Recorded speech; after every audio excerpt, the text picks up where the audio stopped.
Classrooms. I'm Laura Ibarra. On this episode, we're studying civics.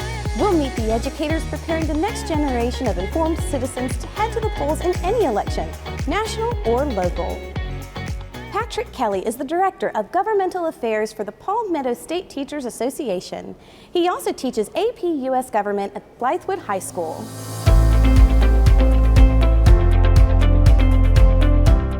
In this class, it's AP Gov, so we're learning about how the government works, what things influence it, and what people take, like what actions they take to influence it and affect the lives of the population. Civics is the study of how our system of government operates, both the role of citizens within that process and how the different institutions of government interact with each other. And it's critically important for students to learn. In U.S. history, students have to take a U.S. history end of course exam that counts as 20% of their final grade in the course. That's a statewide standardized assessment. For civics, what state law requires is for students to take 10 questions off the U.S. citizenship test prior to graduation. But they do not have to pass those 10 questions, and those 10 questions can vary from district to district. It's up to the district to choose which questions they administer. So it is more of an exposure requirement than it is an actual aptitude or achievement requirement. Last Friday, some of you read an article entitled Feeding Frenzy, and it talked about how one specific historic moment in modern American history is kind of the dividing line in the relationship between the press and government. What's the event? Watergate, excellent. So how does Watergate change the relationship between the press and the government? A lot of it is about giving students time and space to think critically about what they're consuming. Our students are already active consumers of information through social media in particular, so they're aware of it, they're exposed to it, but what they need is the time and space to think about what they're looking at. So I try to make sure that my course is, to the greatest extent possible, inquiry-based. It's more me posing questions for students to wrestle with than it ever is about me interjecting views, beliefs, or opinion that could be interpreted as fact. That I never want to go down that path. What else happens as a result? How does it have an impact on reporters and the press in terms of their approach to covering the federal government? And what is at least the author of the article last Friday argued that there is an incentive for the press post-Watergate. What's the incentive? What are they trying to do? Yeah, to be the next Woodward and Bernstein, to be the one who breaks the next Watergate. And so you get this investigative approach that develops post-Watergate to try to expose corruption or misdeeds or the next big breaking thing. The curriculum standards for AP Government require students to wrestle with issues of media literacy, of potential bias in the way information is presented. So in my course, I don't go about it by saying this particular source is biased, this is not. What we did in class instead is we watched the first 5 minutes of 4 different news outlets from the exact same day, and simply allowed students to watch those 5 and then guide discussion around what are the similarities you saw, what are the differences you saw, what are driving those differences, why do you think that's occurring? And in wrestling with those questions, students begin to exercise the muscles of being able to critically evaluate the information presented to them. And ultimately, that's what I want as a teacher, because I cannot possibly equip them to navigate every environment they're going to face. My students today are dealing with TikTok. My students 5 years ago were not. And so the students 5 years ago, if all I had done is said, here are the news sources and this is what you need to know, today, as citizens in their mid-20s, they would be completely unprepared for what is, in many cases, the dominant source of news for young Americans. So I need to provide my students with opportunities to engage in critical analysis, and then they can apply those skills to any information source that they're going to encounter today or into the future as a citizen. Yeah, look at that. I mean, it's high quality stuff. So for a whole weekend, I'm building Snapchat story for the Department of Education. This is the content you always knew that you needed, but you didn't have. It was pretty. Secretary showing up with that's protective services. So it's 5.5 minutes of high quality content. So Here's the problem, though. What the department and the Obama administration didn't fully think through. They thought they were going to be hip and trendy and wonderful, but what is the problem with Snapchat in a world of Freedom of Information Act requests? Why is that a problem, Trey? Because it's going from my screen. That's exactly right. The problem with Snapchat is it disappears, and all of it is public record. So this becomes the tool for the watchdog press, is that, yes, you have First Amendment freedom to publish information, but you also have a legal right to request the information. And if you ask for it, it's got to be turned over. Like as a kid and like as you're growing up, you usually base your views off of like what your parents believe first, and what your family members like tie into. So I feel like by taking classes like this and courses, you can try to build your own belief and like your own thoughts of what happened. So like taking this course, I've been able to like see more of like what goes on to like different sides of politics and like what they actually believe in and how our like government officials and like our presidential lectures, like what their process is to actually make us like vote to what we want to vote for.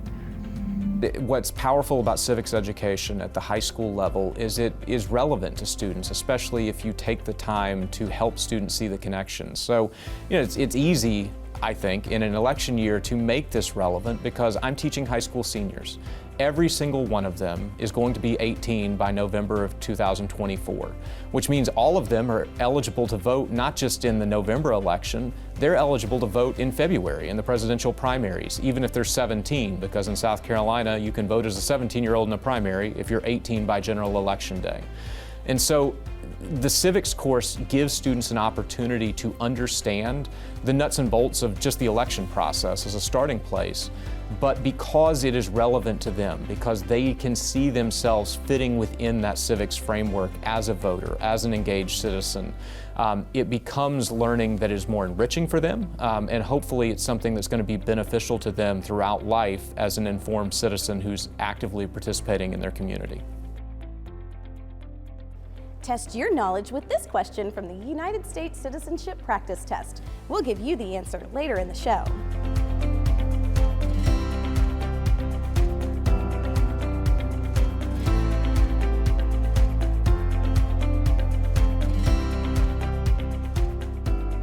We're heading into another presidential election year, and many students will be voting for the first time as they turn 18. scvotes.gov is, I like to call it, our all things voter registration and elections for the state of South Carolina. There are election calendars up there. There's information if you wanted to be a poll worker, of course, if you wanted to register to vote, if you want to check your voter registration, check your poll place, if you wanted to find out information about candidate filing, where do I file, what are my filing fees. I like to say if you want to find election night results, all of that is on our scvotes.gov website. You must reside in the county, the state, the county, and the precinct that you are registering. You must be 18 years old on or before the next election. If you are 17 now but will be 18, you are eligible to vote in the primary. You can register vote on our website at scvotes.gov. You can go there and download the application. And then once it's completed, you can mail it, fax it, or return it in person, or scan and email it to us. You could also register online at scvotes.gov, and the information that we use is from the Department of Motor Vehicles database. So basically it will pull the voters' information. The thing about that is if you choose to take that route, you want to make sure your information has been updated with the DMV first, and then you can proceed to apply online and then or register online. And then thirdly, you can visit your voter registration office. And you can register to vote in person. And if you are receiving services from other state agencies like the DMV or maybe Department of Social Services, you could also update your voter registration or register in person at those other state agencies. You would definitely need a South Carolina issued photo ID. So it could be a South Carolina issued driver's license. It could be a South Carolina issued identification card, a concealed weapons permit. It can be federal identification. It can be also a passport or a passport card. And one more, in our voter registration office, we can now print you a voter photo ID card, so you can also use that as well. So basically it is a little plastic card that has your photo on it and your voter registration number, and you can also use that to vote. You would go to your poll place on election day, on the day of the election. However, we now have 2 weeks of early voting prior to every election. So if for some reason you need to vote early, you could come to the whatever early voting centers that the county, the voter registration office has open for early voting. You could vote there, or again, go to your poll place on election day. Always 7 a.m. to 7 p.m. the day of the election. It does not matter if voters were in line at 6:30, 5:30, 5 o'clock. We cannot open the polls or declare the polls are open until 7 a.m. However, polls do close at 7 p.m., but if the voter was in line before 7 p.m., does not matter that the line is wrapped around the building, does not matter that it's 10 o'clock when that person actually gets to vote, but if they were in line to vote by 7, they will get to vote. I think it's extremely important, simply because a lot of times this stuff does not get taught at home. I wasn't taught about government or voting and that type of stuff at home. So I think it's very important. You know, civics teaches us my rights and my responsibilities as a citizen. And I think knowing those rights and responsibilities is important. So that's one reason why. And then as far as government, I think civics and government, that whole, it kind of goes hand in hand, because you want to know who's governed. It's important for you to know who's governing you, who's making decisions about you, about your life, or the world you live in. I just remember, because my background is education, I was teaching civics, or what good citizenship looks like, to 4-year-olds. I based it upon, you know, what we do in the classroom to show good citizenship. And if a 4-year-old child can get it, I'm showing good citizenship when I clean up behind myself, or when I share, or follow the classroom rules. So yeah, I think it's important, and it needs to continue to be taught in education. Officials in Bamberg offer education and outreach programs that give students an opportunity to use the voting machines for class elections. Contact your county voter registration office for information on programs they may offer.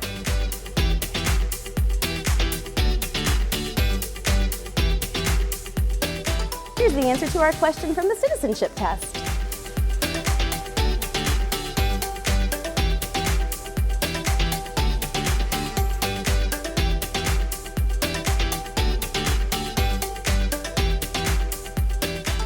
Dr. Elizabeth Smith runs the Riley Teachers of Government program at the Riley Institute at Furman University.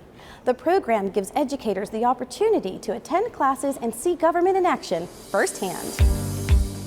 Here at Furman, we have the Richard Riley Institute, and the Riley Institute is named after the former governor of South Carolina, 2-term governor Richard Riley, who served in the 80s, the education governor for South Carolina. He was a Furman graduate. Very appropriate for this namesake and for us to be talking about Secretary Riley while we're talking about civic education, because he is a huge proponent of civic education and of education generally. He helped get passed the Education Improvement Act in the 1980s, which created a penny sales tax that led to great opportunities for improvement in South Carolina schools, funding, new buildings, hiring of more teachers, greater professional status for teachers, all of these amazing things. He then went on to serve as Secretary of Education, longest serving Secretary of Education, beloved by people on both sides of the aisle. So the Riley Institute is named after him, and the focus of it here at Furman is on educating the public, doing research on education, and providing programming for professional leaders, including our teachers. So one of the programs that we have that I run is the Riley Teachers of Government program. And we've done this program for over 20 years, served over, I think about 250 teachers have participated in the program. And it's an opportunity for teachers to come and really be the professionals that they are. So they come to Furman and they take some seminars, classes with Furman professors, which teachers really tell us that they really enjoy. It's an opportunity to kind of go back to college and just learn about the scholarship and what's kind of the newest things that are happening in the field of politics and history. So they spend some time here at Furman, and then the other great thing about this program is we then all fly up together and we go to spend the week in DC. And occasionally I'll have teachers who are teaching social studies, teaching civics education, teaching American government, and they themselves have never had the opportunity to visit Washington, DC. So we go to Washington, DC, we meet with education experts at the variety of institutions that are up there. Almost every museum has an education specialist that works directly with teachers to tell them how to use their resources and take it back to the classroom.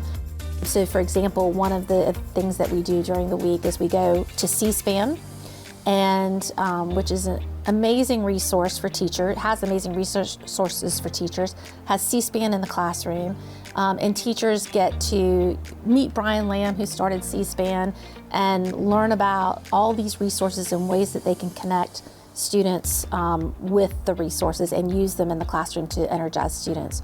We go and visit the House and Senate, watch them in session, sit in the House and Senate galleries and watch the legislative process in action. We always do this program around the third week in July, which is right before Congress goes into recess. So they're really busy and really active. So it's always very exciting, and we learn the rules of legislating and quorum calls and watch the debates that happen where sometimes no one's in the chambers, but they're talking to the cameras. And it's just a great opportunity for the teachers to have real world experience with politics. We go to watch congressional committees happen. And then they can go back to the classroom and they have direct firsthand information. We meet with the state legislative delegation, firsthand information to share with students and really help get them excited about politics and what's happening and what's happening in Washington, D.C. and why. We are an amazing pluralistic democracy that have so many access points for the public.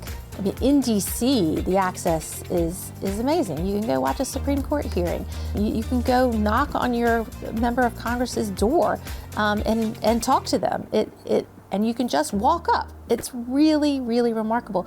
But we also can do that at the state and local level. You know, typically your state capital is not that far away from you. Those state legislators are available to talk to you there, but also back in your home district. And local, we always kind of forget about local politics. Local politics affects so much of our lives. And those local elected officials are very accessible and willing to have you participate and engage. Political scientists generally think that it's important that you know just some basic facts about the institutions, the rules. So we regularly expect that individuals would know that there are 3 branches of government and what those branches do, to have some awareness of our Constitution, to have awareness of U.S. history, and also to know how to participate in the political system and to be engaged actively. What we also know, though, is that Americans don't have very high levels of political knowledge, and that's concerning because it's hard to protect your own interests. It's hard to feel efficacious, to feel like you can be an effective citizen if you don't understand how the process works. And we know that people who have more political knowledge are more likely to participate in the system. And our system works better when we have more voices included and participating actively in the system. So political knowledge is really important. The United States is the longest lasting democracy in the world. Most democracies do not survive. Democracy is very fragile. It depends, it can't just be sustained with laws. It requires people who are willing to sustain it with trust and by following norms and by being willing to work together to solve problems. We can't just depend on a government to solve our problems for us. We have to work together ourselves to solve the problems. And that's hard. And we have to live with people that we may not agree with, and we have to live peacefully with them. Democracy is hard. So for that very reason, democracy is fragile. And most democracies fail.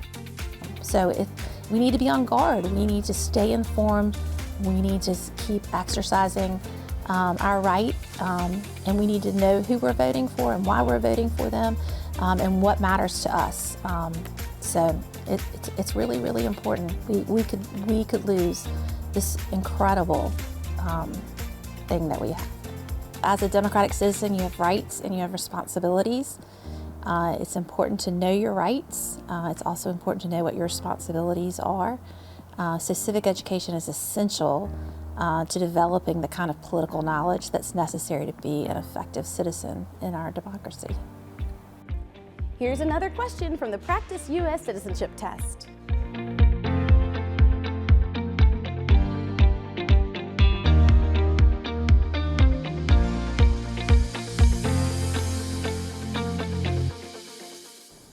At Southeast Middle School, Lakina Ackerman students have been learning about the documents that are used to govern the country.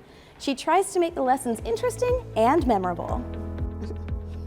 And like that, that's one way I'll dress up and stuff like that. I want you to write every time I say, ooh, write something down. Ready? Here we go. Listen. She makes it interesting by having a different kind of style of learning, like how she does things different from other teachers. She puts the stuff that we're learning into class, like into fun things that we want to do.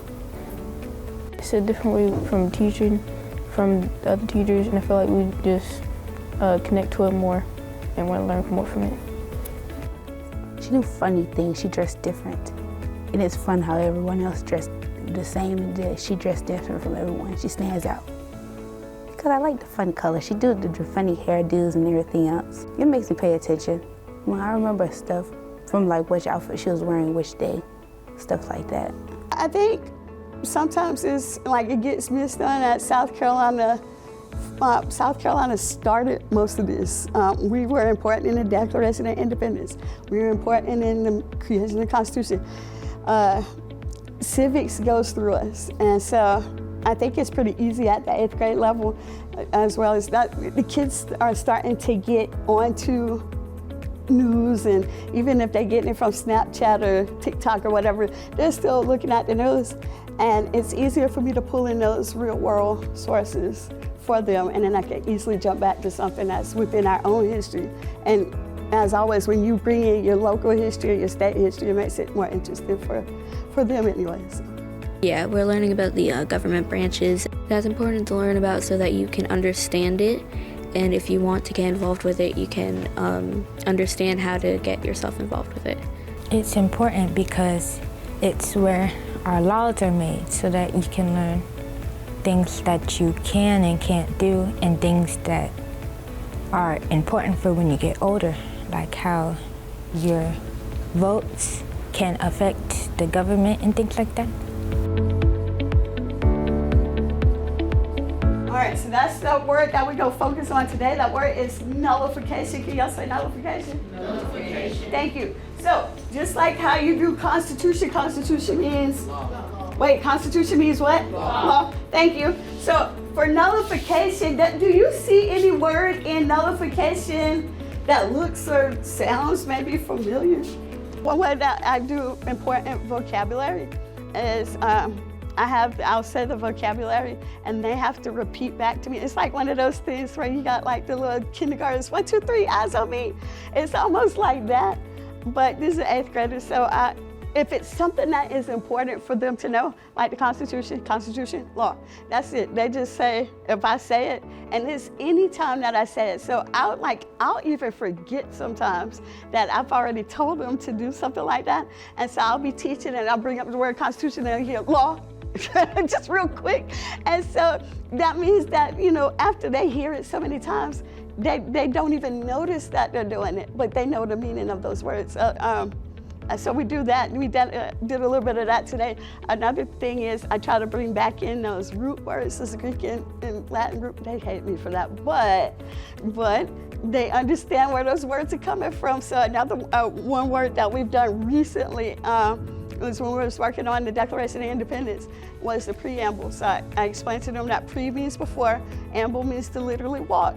And so I explained to them that the preamble is walking into what the Declaration means. It's an introduction. And so then taking that, they'll say it's a pre-walk, but if I ask them where's the preamble, does it come in the beginning, the middle, or the end? It's the beginning. And so you have to always think about ways to get them back into thinking about thinking, metacognition. I learned something in school too. It's important to learn that so when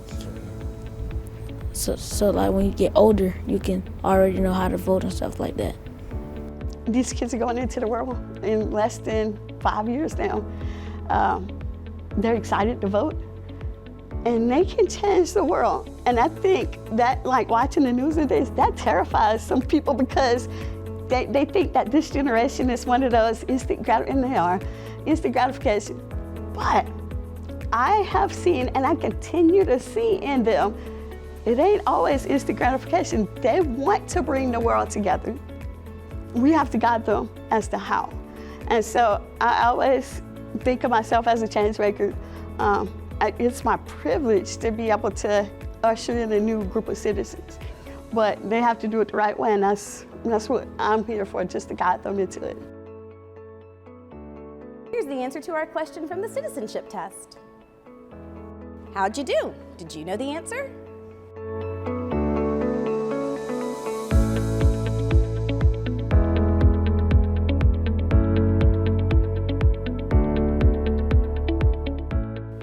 Thank you so much for joining us. You can find more education stories on our website, carolinaclassrooms.org. Follow us on our Facebook page and join us for our next episode. We'll be back on TV in March.